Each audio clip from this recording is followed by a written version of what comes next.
Live mula sa GMA Network Center, ito ang 24 oras. Magandang gabi po, Luzon, Visayas at Mindanao.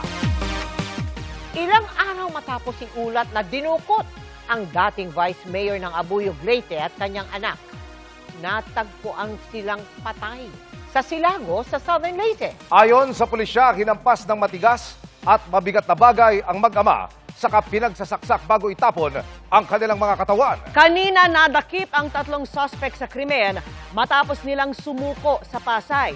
Ang isa sa mga tinitignang motibo, utang sa negosyo. Nakatutok si Dano Tingkungko. Patay na ng matagpuan kahapon sa Silago, Southern Leyte ang 60 anyos na dating Vice Mayor ng Abuyog, Leyte na si James Bohol at ang 28 anyos niyang anak na si Carlo James. Natuntun sila sa tulong ng GPS system na nakakabit sa nirentang getaway car ng mga dumukot sa kanila. 3 araw yan mula nang i-report ng isa pang anak ni Bohol ang pagkidnap sa mag-ama sa kanilang opisina at warehouse sa Mayorga, Leyte. Ito po ay base sa salaysay din ng mga witnesses ay nangyari ito noong June 27 at around 1 p.m. in the afternoon. Doon mismo sa warehouse ng mismong biktima. At siya'y kinuha ng itong tatlong suspect na kalalakihan. At from there ay dire-diretso po nilang itrinabel papuntang Silago, Southern Leyte. Kanina ay dinakip na ang tatlong suspect sa pagpatay sa mag-ama, hindi sa Leyte kundi sa Pasay City. They send us a feeler to surrender. And so with the intercession and negotiation with the respective families, we successfully persuade them to surrender. Sabi ng pulisya, merong bahid ng pagsisisi ang mga suspect nang magsagawa sila ng extrajudicial confession o pag-amin ng krimen sa pulisya. May pagsisisi at sinabi pa nila na ito mula sa kanilang bibig ay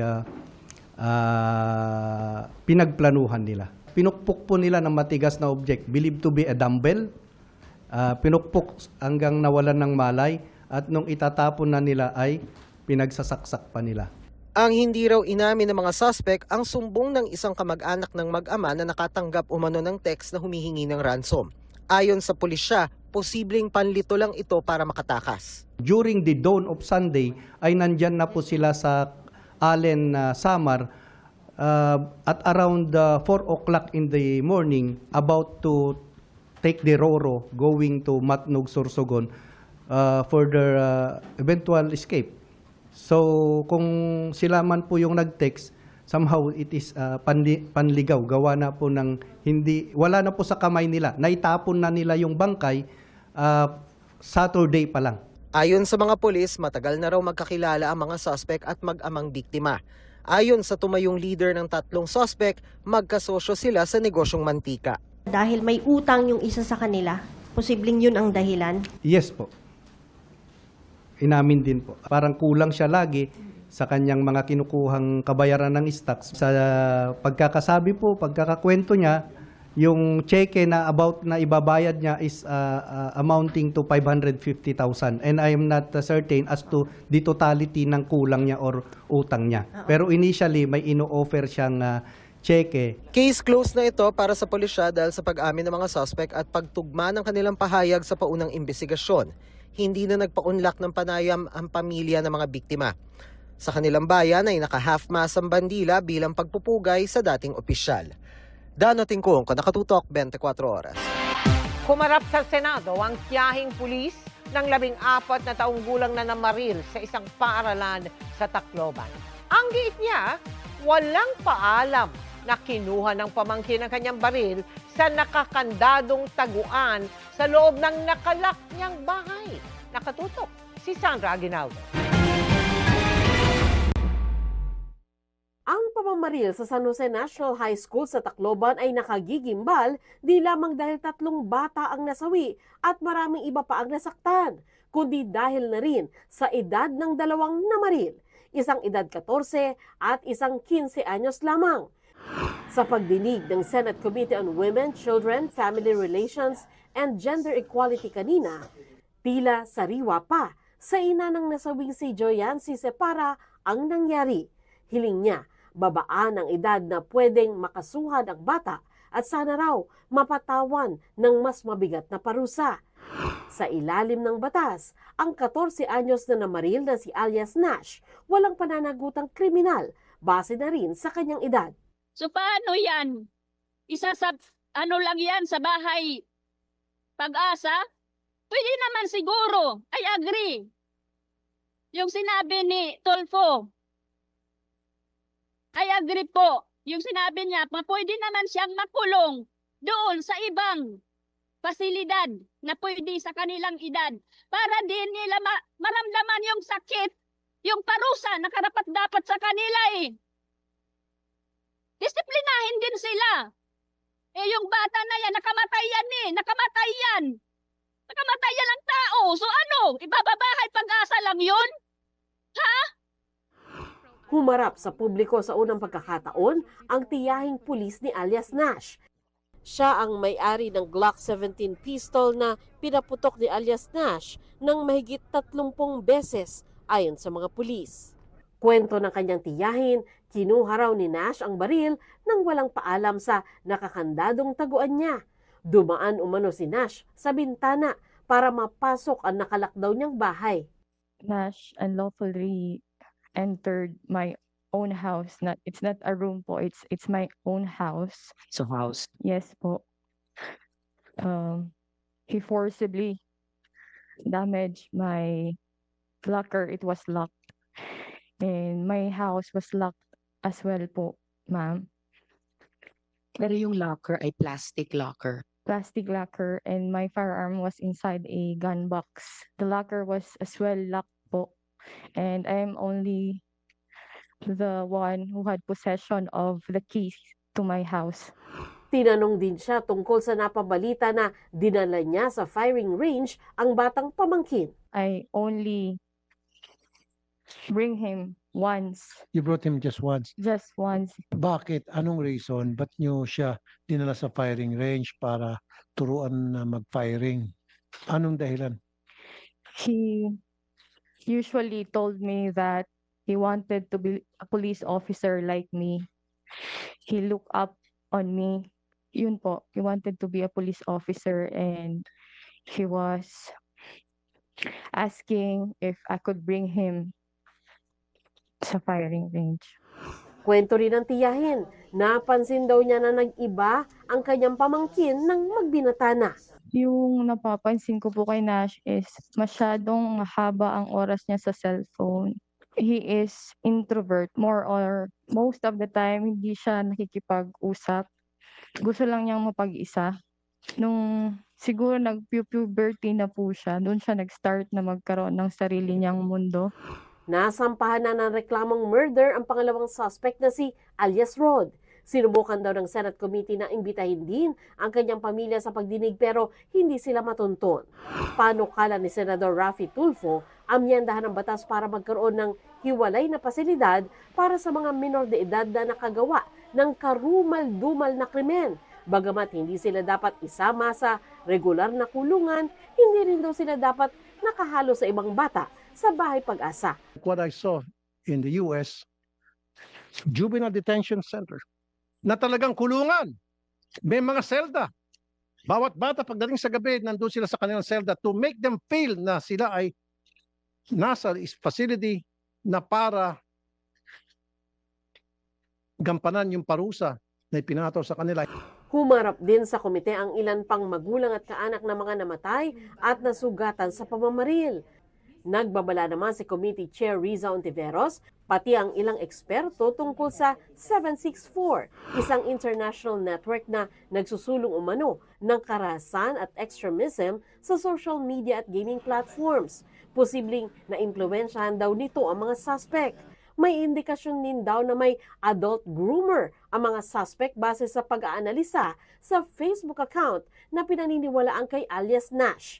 Pakay ng mga groomer na makuha ang loob ng mga bata online para mamanipulate sila. Pagkatapos ng barilan, nag-post ng comments sa page na ito ang tila mga miyembro ng parehong grupo. Makikita ang sinasabi ng mga miyembro ng grupo na sumusuporta sa ginagawa niya. Sa comment ng isang Sedik Riazanov, sinabi, na-edit na kita boy sa TikTok. Make sure na delete mo ang Discord, Reddit, Telegram para walang evidence mahanap.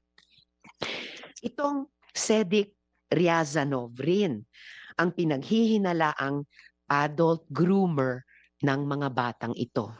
Ayon sa ilang eksperto at advocates, may palatandaang may mga dayuhan na nagpapakalat sa Pilipinas ng nihilistic violent extremism o yung galit sa lipunan, pagsasagawa ng kaguluhan at iba pa. Nagiging daan daw ang online games at social media para makarecruit sila ng kabataan. Dumalo rin sa pagdinig ang kinatawan ng Meta, kumpanyang may-ari ng Facebook, na nagpahayag ng pakikiramay sa mga biktima ng Tacloban school shooting at sinabing makikipagtulungan sila sa mga otoridad sa investigasyon. Please rest assured that protecting young people online is not just a policy position for Meta, but it is a responsibility that Meta take it seriously. Upon learning of the incident, Meta removed the perpetrator account and took down content glorifying and supporting the attack. We also removed the perpetrator-generated content and any material that depicting the moment of violence against visible victim. Meta also applied the disturbing content warning on the aftermath footage. And also shortly after the incident, we reached out to the law enforcement to press our support to assist in their investigation. Sandra Aguinaldo, Nakatutok. Inalis na ang mga bus na ibinalandra sa EDSA ngayong ikalawang araw ng rally ng mga miyembro ng Iglesia ni Cristo sa People Power Monument. Mula roon ay nakatutok live si Maris Umali. Maris. Vicky, bukod sa mga nabanggit nyo, ay inisyuhan na rin ng Land Transportation Franchise and Regulatory Board o LTFRB ng show cause order ang 34 na operator ng mga pampublikong sasakyan na namataan sa mga rally sites. Yan ay para pagpaliwanagin ang mga bus at UV Express operators na ito kung bakit hindi sila namasada sa kanilang mga ruta. Sa pagharang ng dalawang service bus na mga ralista sa EDSA busway kahapon, naipit at nasaktan ng pulis na pumipigil sa bus. May pulis ding sinapak ng isang ralista sa Girian. Pero ang 4 na inaresto kahapon, pinalaya rin ngayong araw. Yung bus driver po natin is hinayaan na lamang po ng ating police since part naman po ng trabaho daw niya yung nangyari. So pinatawad na po niya. Yun naman pong nanapak is ina-identify pa po ng ating police kung yun po talaga yung nanapak sa kanya. For further investigation pa po kaya na-release itong 4 nating mga naaresto kahapon. Kanina nagkagulo muli para maalis ang mga harang na bus pero matagumpay na silang natanggal sa pagkakabalandra. Kanina, may konting kumusyon because yung mga nasa baba po na mga kapatiran ay ayaw pong pagalaw yung bus. Although nakalagay po sa permit na dapat walang nakabalagbag po dyan ng mga sasakyan. So we ask the attention ng mga leaders nila para pumunta mismo doon para sabihan yung mga kasapi po. Kinahaponan, pinalipat na rin ang iba pang mga bus na nakaparada sa White Plains. Pati ang mga concrete barrier sa bus carousel iniusog din para 3 lane na ang madaraanan ng mga motorista. May-ari ng motor, habulin nyo na. Pag naikarga na po yan, tapos na po yan. At ang abisong ituto ang mga nakaparada pa rin sa EDSA, tinutuo sa mga hindi sumunod. Bantay sarado ang paligid ng People Power Monument ng 3,000 pulis mula sa National Capital Region Police Office o NCRPO at Regional Mobile Force Battalion. At bagaman nabulaga sa dami ng ralista kahapon, iginiit ng Philippine National Police o PNP na hindi nagkaroon ng failure of intelligence. We have monitored already that this thing will happen. The only problem is, hindi natin ma-pinpoint yung exact day. But just the same, before the rally, bago sila pumunta rito, nakapag-deploy na tayo. The only problem is, hindi natin in-expect na ganun karami. Ng 18 Marines, nagdadala sila Vicky, nagpapatuloy ang programa dito sa People Power Monument at sa mga sandaling ito ay nagsasalita ay si dating Secretary Mike Defensor. At ayon naman sa kapulisan ay handa silang magbantay hanggat merong permit ang mga rallyista. As of 6 p.m. Vicky, nasa 8,000 na yung crowd estimate ng pulisya dito sa mga dumalo nga sa rally. At bigyan ko lang kayo ng traffic update ngayon nga pong rush hour. Nakikita natin na may pagbibigat na ng daloy ng trapiko at kumakapal na rin po yung volume ng mga sasakyan dito sa may EDSA White Plains, pa northbound po yan. Pero sa nakikita po natin, tuloy-tuloy naman po yung daloy ng mga sasakyan doon sa 3 lanes na nagagamit sa mga sandaling ito. Doon naman po sa kabilang side, sa kabilang lane, pa southbound, napakaluwag pa po ang daloy ng mga sasakyan dyan. Tuloy-tuloy po. Vicky? Alright, maraming salamat sa iyo, Mariz Umali. At mga kapuso, silipin na natin ang latest sa EDSA. Para lang sa araw na ito ang unang permit na ibinigay sa Iglesia ni Cristo. Pero may isa pa silang hiling na permit para bukas. Mula roon, live na nakatutok si June Veneracion. June! Emil, kung pagbabasehan ang original request ng Iglesia ni Cristo sa Quezon City Government ay hanggang Biyernes nila gustong mag-rally dito sa may EDSA People Power Monument. Hanggang alas 8 ngayong gabi lang ang pinagbigyan. Pero sabi ng Department of Public Order and Safety ng Quezon City ay pwede pa naman itong ma-extend.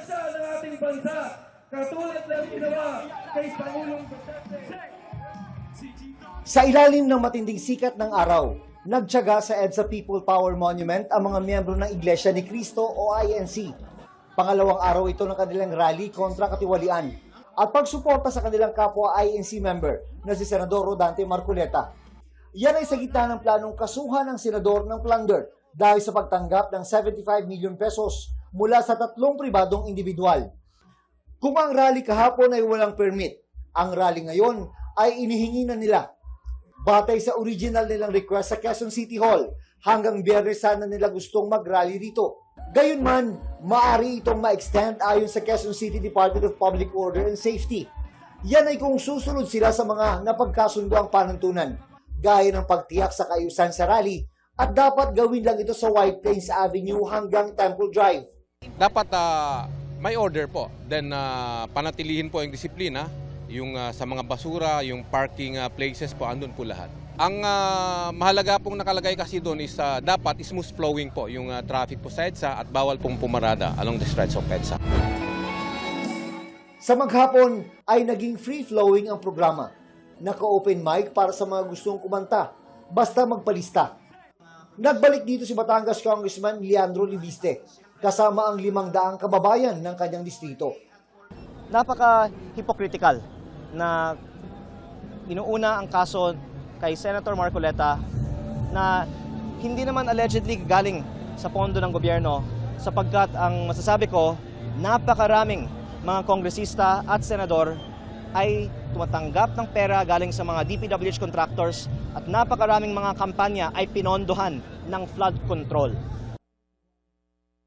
Napakalaga sa ating kinabukasan. Mahigit 1 oras na lang bago matapos ang rally permit ng Iglesia ni Cristo para sa araw na ito at nagpapatuloy pa rin ang kanilang programa habang hinihintay kung magkakaroon ba ng extension o hindi. Balik sa Emil. Maraming salamat, June Veneracion. Buwis buhay ang pagtawid ng mga mag-aaral at residente sa isang ilog sa Pinamalayan sa Oriental Mindoro. Dahil walang tulay, umaasa lang sila sa lubid at styrofoam. Nakatutok si Bernadette Reyes. Ganito po kahirap ang sinasabana ng aming mga estudyante. Ganyan ang kalbaryo ng mga pauwing estudyante at residente sa Pinamalayan Oriental Mindoro para lang makatawid sa isang ilog. Gamit ang lubid at styrofoam, kita ang hirap ng mga ito nang biglang Yan, tumaob na. Gayunman, ligtas silang nakatawid. Kaya lang nabasa ang mga gamit pang eskwela ng estudyante. Ayon sa isang guro, nakapasok na kasi sa paaralan ang mga estudyante bago pa kinansela ang klase dahil sa masamang panahon. No choice sila. Ginawan po ng paraan ng tatay ng bata. Pero kaya naman daw daanan ito kapag maganda ang panahon.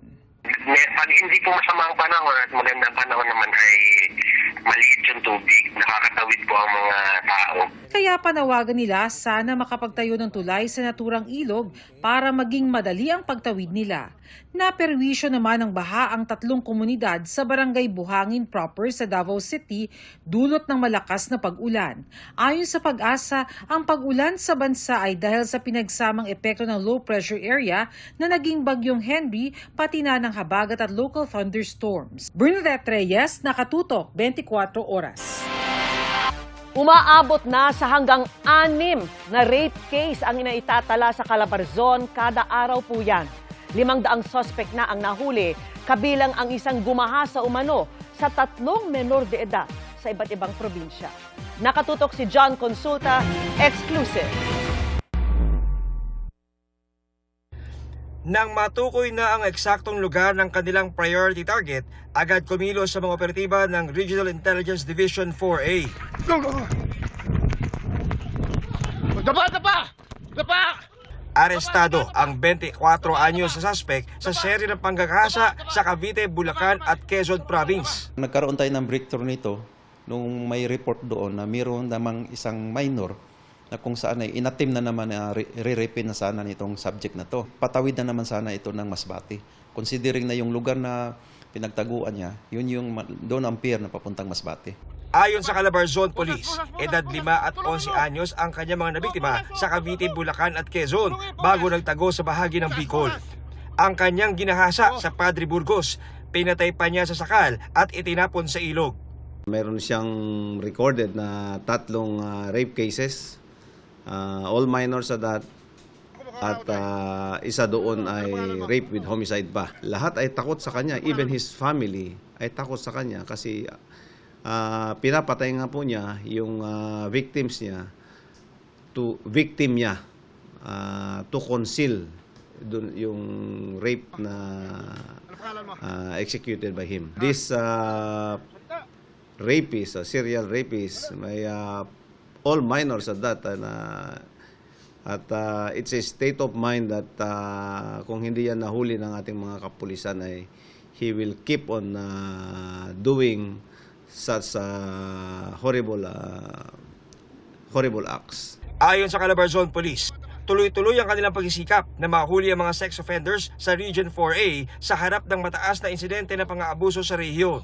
This is a continuation of the Oplan Bantay Dangal na nakakonekta po doon sa enhancement of police operations. For the past 40 days, nakahuli na tayo ng 512 na sex offenders. So warrantless arrest and arrest with warrants combined. Sinabi ni Marantan noong nakaraang buwan na may 5 hanggang 6 na insidente ng pangahalay sa rehiyon kada araw. Wala pang pahayag ang inarestong suspect na na-turn over na sa Quezon PPO.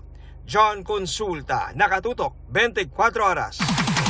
Nahulog at nagpagulong-gulong sa kalsada sa Quezon City ang isang pasahero ng jeepney na biglang kumabig para mag-overtake. Suspendido na ang lisensya ng driver. Nakatutok si Von Aquino. Sa dashcam video ng Road IPH Facebook page na in-upload online ng Land Transportation Office, makikita ang jeep na biglang nag-swerve para mag-overtake sa isa pang jeep. Pero dahil sa tulin at bigla ang pagliko ng jeep, nahulog tuloy ang isang pasahero nito at nagpagulong-gulong pa sa kalsada. Ayon sa LTO, nangyari ang insidente sa Aurora Boulevard, Quezon City. Pinagpapaliwanag na ng LTO ang driver at ang rehistradong may-ari o operator ng jeep kaugnay sa insidente. Sinuspindi na rin ng 90 days ang lisensya ng driver at ipinaalarma na ang jeep. Pumunta kami sa Aurora Boulevard, Quezon City kung saan bumabiyahe ang mga kaparehong jeep na binansagang patok. Kadalasan, ito yung mga mas mahaba kaysa karaniwang jeep, makukulay at may malakas na sound system. Si Marilu Castillo may masamang karanasan na raw sa patok, kaya't kundi LRT, e-jeep na lang daw ang sinasakyan niya. Nakahawak na ako, hindi pa nakaakyat. Na yung isang paa ko nasa baba pa. Bibigla siyang didiretso na andar. Nagsisigaw ako, hindi pa ako nakaakyat, mama, andar ka na. Pero dahil mas mura ang pamasahe sa patok na 11 pesos kumpara sa 15 pesos sa bus, tsinatsaga na lang daw ito ng ilang nakausap naming estudyante. Pero maging sila, may pangit na karanasan din sa patok. Anong ginagawa niyo na lang pagka-subscribe ng mabili? Ano po, todo kapit po kasi parang nakakaba kapag pagayawang-gawang po yung jeep. Minsan po, umaandar na lang din po sila bigla nang di pa po nakakababa yung pasahero. So, parang nakakahiya tapos parang nakakatakot din po. Panawagan nila sa gobyerno. Dapat seminar yan yung mga driver na talagang ingat-ingat sila. Strict regulations lang po sa pag-check sa mga highways po, sa mga kalsada para hindi maiwasan na po yung mga ganong klaseng driver. Von Aquino, Nakatutok, 24 Oras. Mga kapuso, iba yung pag-iingat sa mga pinupuntahang dental clinic. Baka nakamura ka nga, nalagay naman sa alanganin ang inyong kalusugan. Sa Makati City, bistado ang operasyon ng klinikang pinapatakbo ng 4 na Vietnamese kahit walang lisensya. Tunghayan sa aking eksklusibong pagtutok. Nasa ika-6 na palapag ng isang high-end condominium sa Makati ang dental clinic na ito na ni-raid ng National Bureau of Investigation o NBI. Ang sumbong na natanggap ng mga otoridad, Pilipino ka? Puro dayuhan umano at mga walang lisensya ang nag-ooperate ng klinika. Ang kanilang specialty, dental implant. 4 na Vietnamese na sinasabing nagkakasa ng dental procedure ang kinustodiya ng NBI. Wala rin silang maipakitang anumang lisensya. Ang foreign nationals na nagtatayo ng dental clinic dito sa Pilipinas ay hindi allowed mag-practice dahil wala po silang lisensya. Pwede po silang patawan ng 200 to 500,000 penalty and 2 to 5 years imprisonment. May mga parokyanong inabutan ng NBI sa klinika na dinarayo dahil 20,000 lang ang singil sa karaniwang 100,000 peso dental implant. Mura nga pero bagsak naman sa standard ng Philippine Dental Association o PDA ang storage na ito. Halimbawa, parang lalagyan lang ng tornilyo. Hindi po yun dapat inilalagay sa ganun. Normally po kasi secured po yan ng something sterile. Yung mga parts po ng implant na tinatanggal and then so on so forth. So possible po bakang ginagamit po ulit sa ibang pasyente yung... Parang nire-recycle, Dok? Possible po. Kulang din umano sa proseso ang klinika para makapagsagawa ng ligtas na procedure. Madami po kasing screening na ginagawa yan. Like, check po ko, for example, may diabetes ang pasyente and yung bone quality po, kung may kakapitan po bang buto ang implant. Dahil pag hindi po nailagay yung implant sa healthy patient at least or at may adequate na bone support or pagkakapitan na buto po yung implant, pwede po mag-fail. Pwede po siya mag-lead sa infection. Babala ng PDA, seryoso ang pagpapadental implant. Kaya dapat sa lehitimong mga dentista magpunta. Kung naging failure po yung implant, mahuhugot din po yun. Sayang naman po yung, pati po yung pustiso magiging failure. Eh di sayang naman po lahat ng naging gastos ng pasyente. Possible po kumalat po yung infection sa buto. Pwede po yan umakit sa ating utak. Kinasuhan na ng paglabag sa Philippine Dental Act ang mga inaresto. No comment sila. Emil Sumangil, Nakatutok, 24 Oras.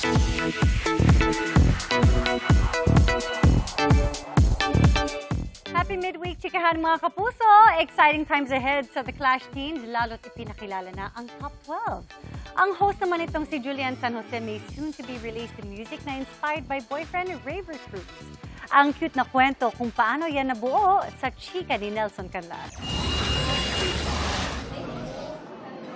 Admittedly emotional si Julian San Jose while hosting The Clash Teens nang makachikahan siya ng GMA News sa gitna ng kasayahan sa Sparkle Birthday Lunch. Nakikita raw kasi ni Julian ang sarili sa mga contestant at bilang dumaan din sa iba't ibang singing competition, hindi raw madali para sa kanya lalo't nakikita niya na naaapektuhan ang mga pangarap ng ilan. Siyempre, it reminds me of, the good old days na dati ako lang yun nagko-compete. Sobrang sila goal-driven.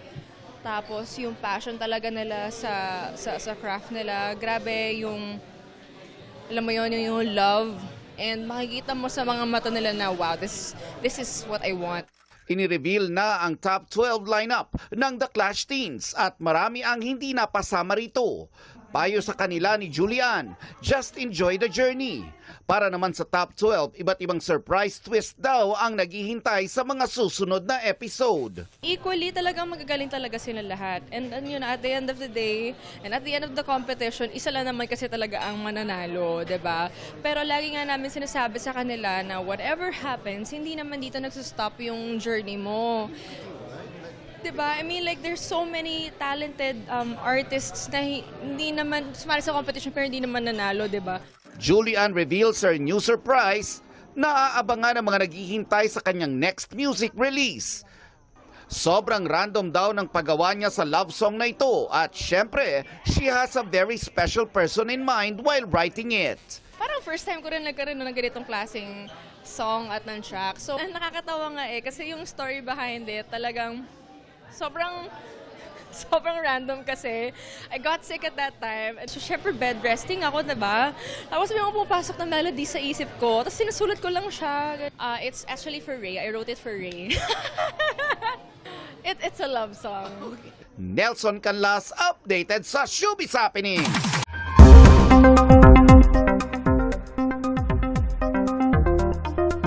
Mga kapuso, naging bagyong Henry na yung low-pressure area na minomonitor sa loob ng Philippine Area of Responsibility. Pero unti-unti na ring lumalayo sa bansa. Nasa West Philippine Sea na ang bagyong Henry at huling namata ng sentro sa layong 315 kilometers kanluran ng Dagupan, Pangasinan.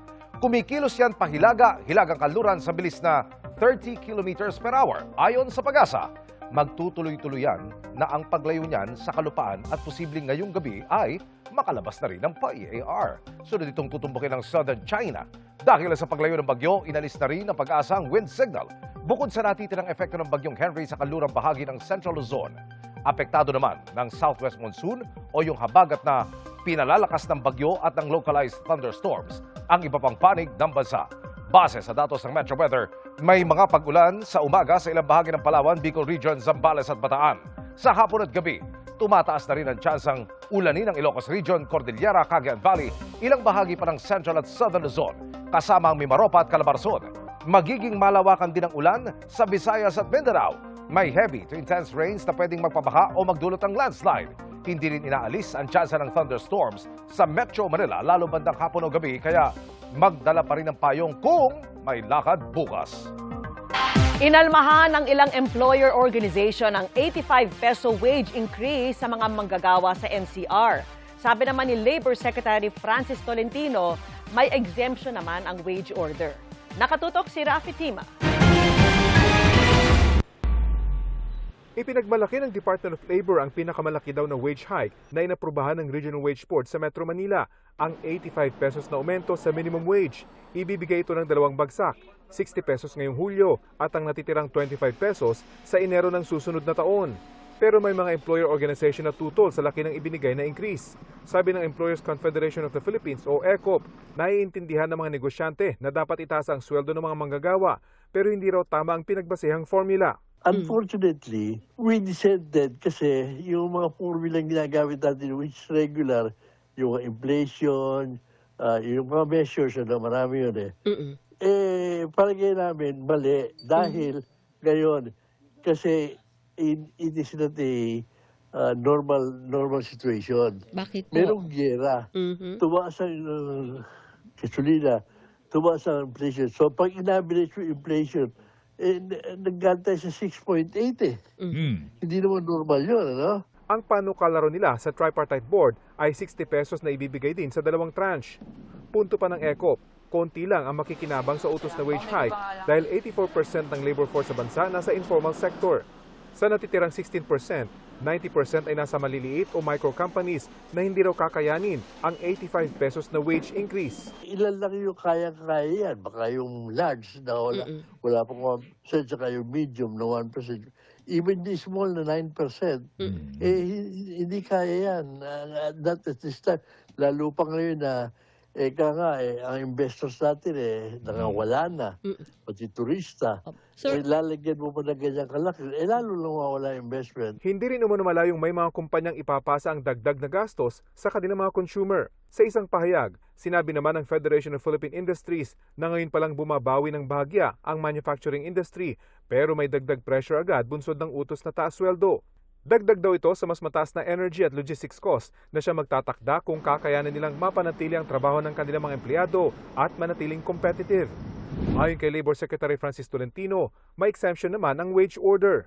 So yung mga may 15 employees and below can seek an exemption. Ano yon? Yung mga pumapasok dun sa Barangay Micro Enterprises Law, 3 million and below yung kanilang capitalization, hindi kasama yon. So yung mga maliliit ay kinilala talaga din ng wage order. Gate ni Secretary Tolentino, isinaalang-alang ang lahat sa naging desisyon ng Tripartite Board, kabilang na ang gyera sa Middle East. Number one consideration, yung pagkahirap lalo ng ating mga manggagawa, lalong-lalo na sa mga pang-araw-araw na gastusin at bilihin. Hindi pa tapos yung sa Middle East, di ba? So lahat yun kinonsider. Rafi Tima nakatutok, 24 oras. Good news naman sa sports. Nagtala ng kasaysayan si Alex Iyala bilang kauna-unahang Pilipinang nagtala ng panalo sa Wimbledon Tennis Championships. Tinalo ni Iyala ang pambato ng Mexico na si Renata Zarazua sa first round ng palaro sa score na 6-1, 6-2. Ito rin ang unang panalo ni Iyala sa Wimbledon na unang panalo rin ng isang Pilipino sa Open era.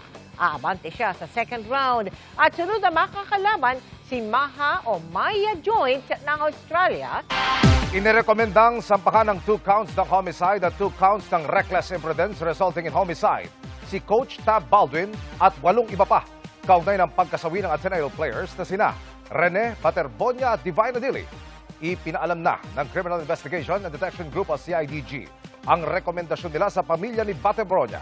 Kabilang sa bilanggit nilang elemento sa pagrekomenda ng kaso ay ang pagkakaroon ni Baldwin ng tungkuling alagaan ng mga biktima at ang kabiguan nilang magkasa ng kinakailangang pag-iingat.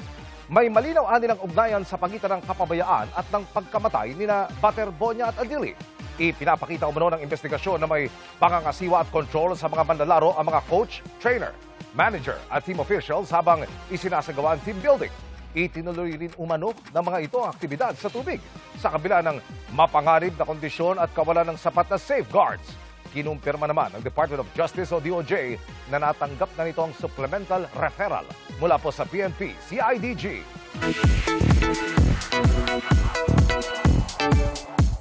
Full of kilig and energy ang performances na hatid ng cast ng You're My Favorite Song at The Master Cutter sa Kapuso Mall Show sa San Carlos City, Pangasinan. Ang jam-packed event na dinaluhan ng mga Pangasinense sa report ni Jasmine Gabriel Galvan ng GMA Regional TV.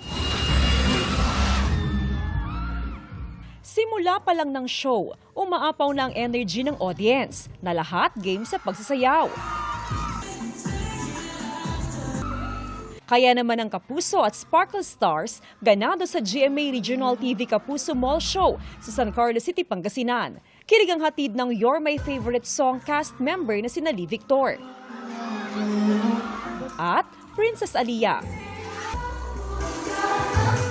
Dito grabe, off the roof mo namin nagsisigaw, namin nag-enjoy. Tsaka sobrang consistent, no? Yes. From start to finish talaga, grabing energy nila, very mataas. Di rin nagpahuli ang Team The Master Cutter, lalo't energetic dance number na may bonus pang harana sa crowd ang baon ni Prince Carlos. Because this is my second time nung nalaman ko na babalik ako dito, sobra ako na-excite. Malakas na hiyawan at palakpakan naman ang sukli sa song number ni Charlie Fleming. Mga Kapuso, thank you so much for giving us such wonderful energy and so much of your love. Sobrang saya and kasi itong anak ko, favorite na si Princess ko kaya nakipagpa-picture po siya kanina. Maganda po, nag-enjoy po ako ng sobra-sobra! Mula sa GMA Regional TV at GMA News, Jasmine Gabriel Galvan, nakatutok 24. Nakiisa sa kilos protesta ng Iglesia ni Cristo ang kapatid ng Pangulo na si Senador Amy Marcos.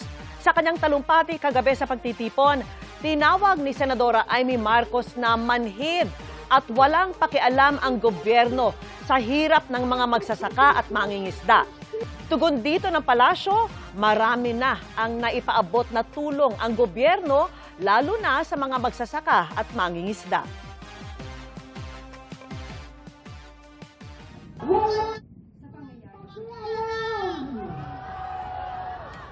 Gobyernong tulog, lasing sa kapangyarihan, sadyang pipiliin pa bumiyahe, makihalubilo sa Canada, sa mga dayuhan sa Amerika, habang ang Pilipino ay nagturusa sa kasulinan hindi abot kaya, pagkain ginintuan at napakahirap na buhay.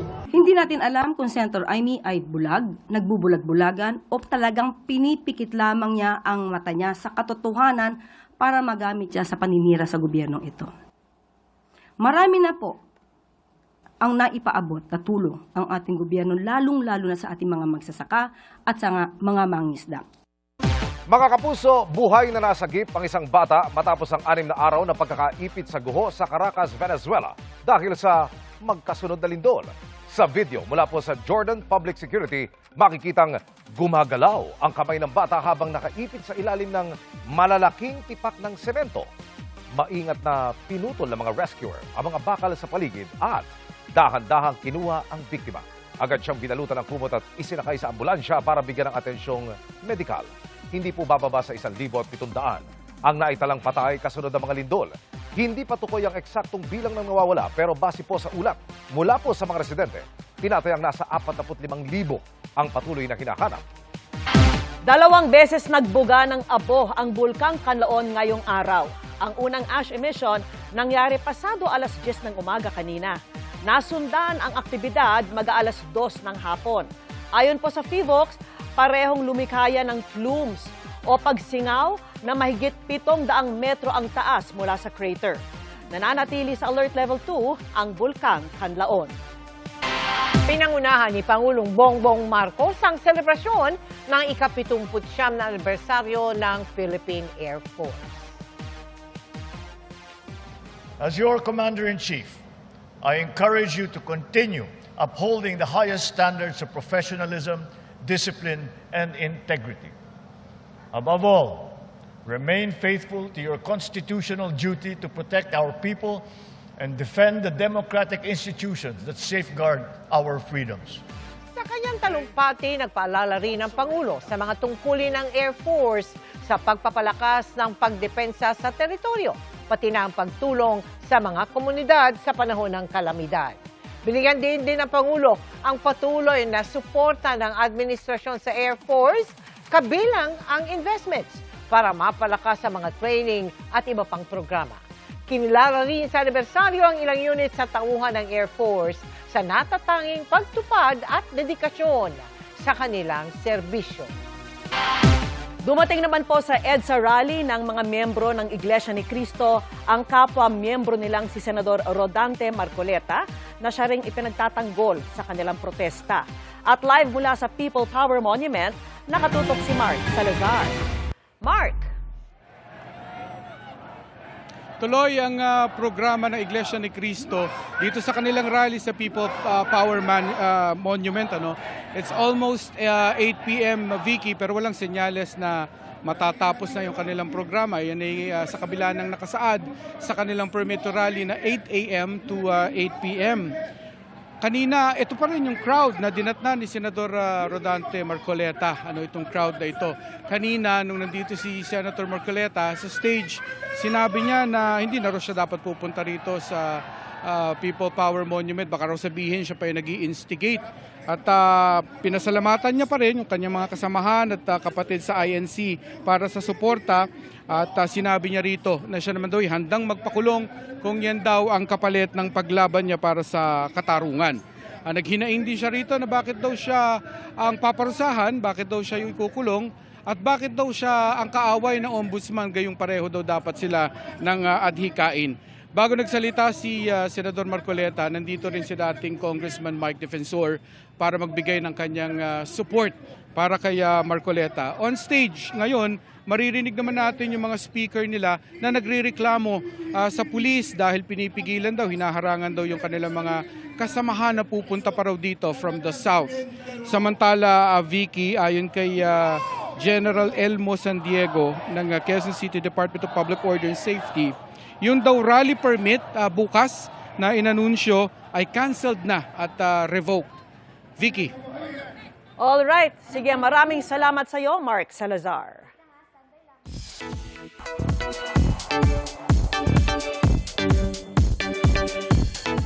Literal mang here, there, and everywhere sa dami ng ganap.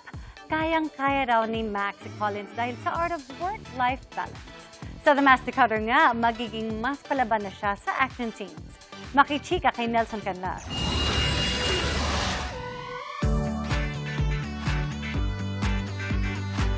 Juggling different hats si Max Collins from being a hands-on mom, entrepreneur, model, at bida ng The Master Cutter. Nakukuha pa rin daw ni Max ang work-life balance. I try to do my best that day, wherever I am. Nakakabaliw talaga, nagpapamassage ako. Yun yung malaking tulong. My vice is massage, yeah. Because I have a lot of stress. So, taking care of myself, my health, mentally and physically is very helpful. What? Malaki ang pagbabago sa karakter na ginagampanan ni Max sa The Master Cutter. Sa pag-init ng kwento, out na ang role niya na si Elaine. Matapos niyang magising sa comatose at nagbalik mula sa Amerika, makikilala na natin si Audrey, isang ina na hahanapin ang kanyang nawawalang anak at palaisipan kung magkikita pa ba sila ni Atoy. Elaine and Audrey were always the same person. They always had so much kindness and compassion and love about them. And that's the thing, that's the reason why Audrey left her family, the Regalia family. Napunta siya sa isla para to find peace. And she thought that she'd find happiness there, di ba? Akala niya nung nakilala niya si Atoy na ito na yun she'll find the love of her life, maging masaya na siya. But that was a lie pala. Out na rin ang damsel in distress na personalidad ng kanyang role.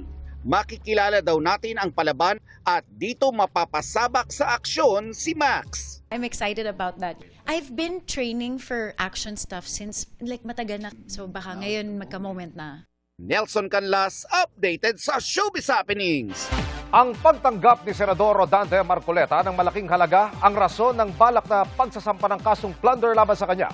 Pero ayon po sa isang legal expert, mabigat na kaso ang plunder kaya kailangang pag-ingatan kung gagamitin ito. Nakatutok si Joseph Moro.